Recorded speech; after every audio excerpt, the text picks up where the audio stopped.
As Sami rushes back the distressing news about EJ, her heart is heavy not only with worry for EJ but also with the troubling thought that her own son might be behind the violent attack.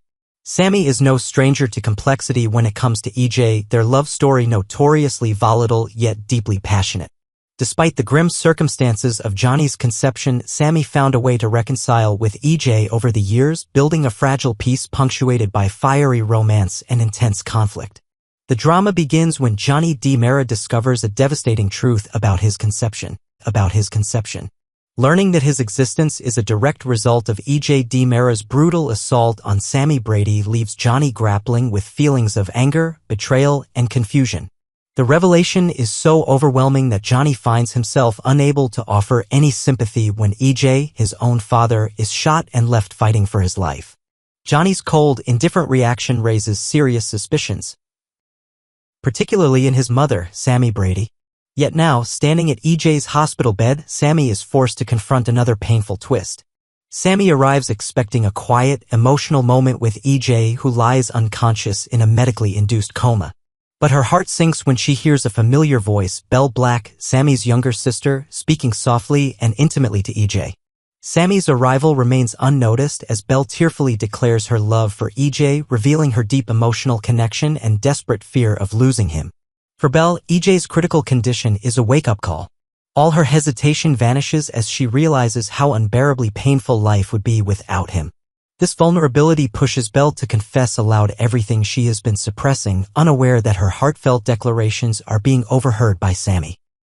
Belle admits that she no longer wants to fight her feelings or deny the intense attraction she shares with EJ, confessing how deeply she wishes he would wake up and understand her heart. This shocking revelation ignites an immediate and intense reaction in Sami, who struggles to maintain her composure as waves of jealousy and anger wash over her. Memories flood back of countless betrayals and heartbreaks, especially Belle's previous romantic entanglements with EJ, which Sami had fought so hard to bury in the past. Confronted again by her sister's unyielding connection to EJ, Sami feels betrayal and hurt profoundly. She can hardly believe her ears, her own sister professing love to the man Sami has shared so much complicated history with, including parenthood. Tension between Sami and Belle has always simmered beneath the surface, but now it erupts into full-blown conflict. Sami makes her presence known, stepping into EJ's room with fiery determination. Belle spins around, startled and immediately defensive, knowing she's been caught in a deeply vulnerable moment. Harsh words fly rapidly between the sisters, escalating from sharp exchanges to outright accusations and insults. Sami is relentless, expressing her hurt that Belle could cross such a fundamental boundary, accusing her of betraying the entire family. Belle stands her ground defiantly, insisting that her feelings for EJ are genuine and unplanned, pleading with Sami to understand that emotions cannot always be controlled. The argument grows increasingly heated, fueled by years of pent-up resentment and sibling rivalry. Belle argues that Sami, who has her own troubled history, should be the last person to judge anyone else's love life. Sami counters furiously, reminding Belle that some lines simply should never be crossed. The hospital room, a place of healing, suddenly transforms into a battleground. Voices rise until emotions overflow into physical confrontation. A slap, a shove, and the two sisters find themselves entangled in a chaotic struggle, pushing their family ties to the brink of rupture. Nurses rush in to separate them, but the damage is already done. The entire hospital whispers about the latest DiMera Brady scandal, shaking their heads at the relentless cycle of drama that defines Salem's most prominent families. As tempers slowly cool, Sami and Belle retreat to their respective corners, both hurt and humiliated by their public outburst. Belle worries about the potential fallout from her confession, fearing she might have permanently damaged her relationship with Sami and the rest of the Brady family. Sami, meanwhile, is left to contemplate the heartbreaking possibility that her son, Johnny, might have a darker side than she ever imagined. Meanwhile, EJ remains unaware of the turmoil surrounding him, unconscious and hovering between life and death. But when he finally awakens, he will face a complicated reality. Torn between Sami, the woman he's loved passionately and imperfectly, and Belle, whose declaration of love he has yet to truly hear or understand. The days ahead promise even more twists, heartbreaks, and unexpected alliances as the Brady and DiMera families grapple with betrayal, forgiveness, and the endless complexities of love. Viewers will undoubtedly remain captivated as Salem continues to unfold its relentless drama. Next, Days of Our Lives takes a dark turn. Chad's emotional breakdown, EJ's life on the line, and suspicions mount. Salem is reeling after a brutal shooting that leaves EJ fighting for his life, Chad devastated, and tensions high in every corner of town. As loved ones rally and secrets begin to surface, the drama intensifies in this week's emotionally charged and suspenseful episodes of Days of Our Lives. A brother's guilt, a family's pain. As the week unfolds, viewers are once again drawn into the ever-turbulent world of Chad DiMera. In the wake of a shocking shooting, EJ is left clinging to life, and the weight of what's happened has left Chad visibly shaken. When Dr. Kayla Johnson delivers an update, it offers little comfort. Though EJ is stable for now, his condition remains critical. The bullet, she explains, caused extensive internal damage and narrowly missed his heart. The prognosis is uncertain and every moment counts. Chad is granted a brief, emotional visit with EJ, and the pain in his eyes tells the story that words cannot. Sitting beside his unconscious brother, Chad whispers promises of loyalty and love, vowing to stay by EJ's side no matter what.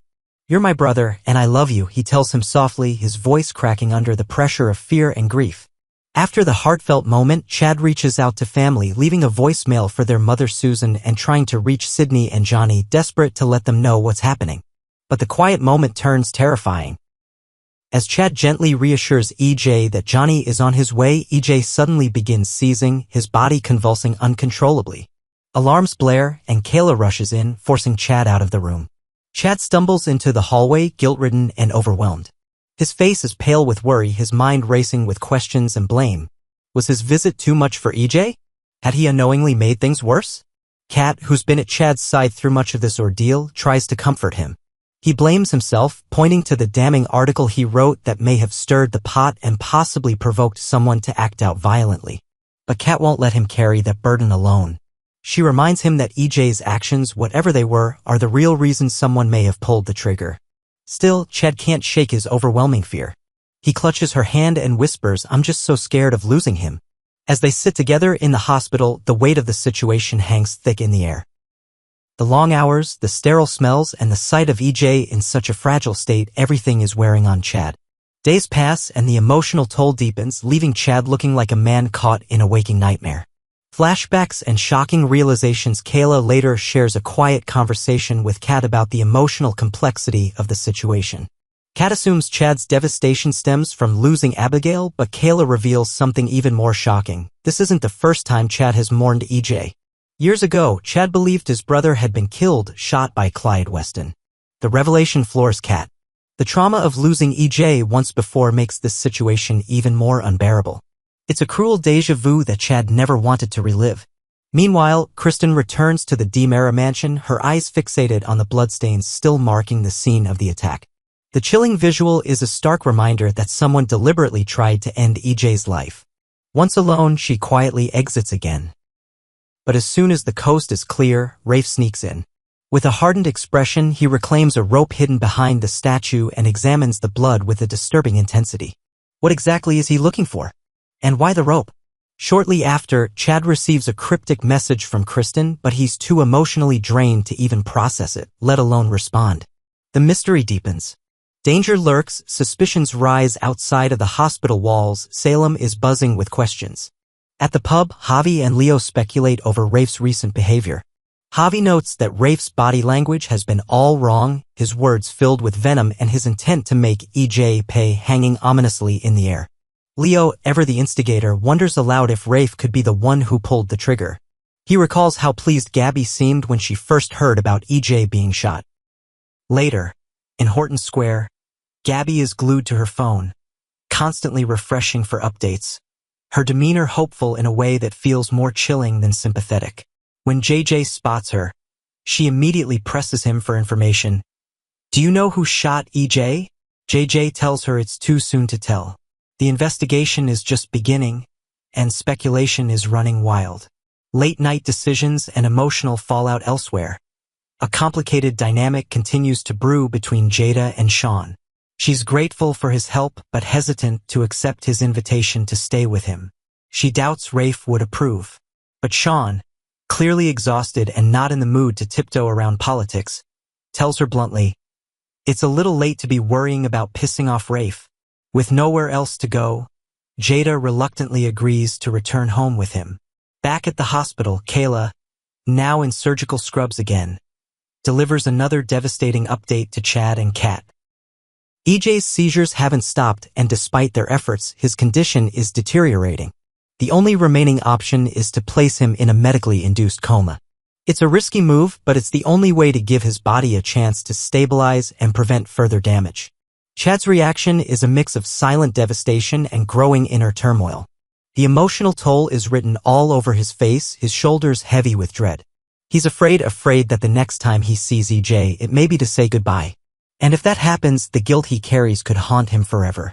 The fallout has just begun as Salem reels from the shock of EJ's shooting. The ripple effects are only just beginning. Relationships are being tested. Old wounds are resurfacing. And in the shadows, secrets are threatening to explode. Chad is clinging to hope even as fear gnaws at the edges of his resolve. Kristen is circling the truth while Rafe's strange actions have not gone unnoticed. Meanwhile, Gabi's joy at EJ's potential demise raises more than a few eyebrows and questions that demand answers. EJ may be unconscious, but the storm that follows is anything but silent. The danger is far from over. And in Salem, no one stays a victim or a suspect for long.